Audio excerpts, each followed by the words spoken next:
গতকালকে একটা টেলিভিশন চ্যানেলে লাইভ অনুষ্ঠানে আমাকে এক ভদ্রমহিলা ফোনে একটা প্রশ্ন করেছে। প্রশ্নটা শুনে আমি অবাক হয়ে গেছি এবং লাইভের মধ্যে আমি বললাম যে আপনার প্রশ্নের কি উত্তর দেব, আমি তো এই প্রশ্ন নিয়ে আমি ভাবতে ভাবতে আমি শেষ হয়ে যাচ্ছি।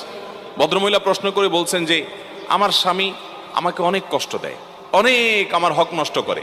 সে বাহির থেকে আসে, এসে মোবাইল টিভি রিমোট নিয়ে বসে, আমার দিকে তাকায়ও না, জিজ্ঞেসও করে না, অসুখ বিসুখ খেলাম কি মরলাম দেখা দেখি নাই, আমার কোনো হক সে আদায় করে না। আমি নামাজ পড়তে গেলেও সে ডিস্টার্ব করে। শেষ পর্যন্ত আমার নামাজ যেতে অসুবিধা হয়, সে 2টা-3টা পর্যন্ত নানান গুনাহের কাজে লিপ্ত থাকে।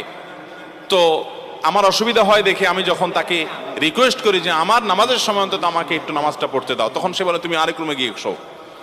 তো ভদ্রমহিলার প্রশ্নের বিষয় হলো, বলতেছে হুজুর আমার জানার বিষয় হলো এই যে আমি আরেক রুমে গিয়ে ঘুমালাম, এতে কি আমার স্বামীর অধিকার নষ্ট করলাম কিনা। আমি বললাম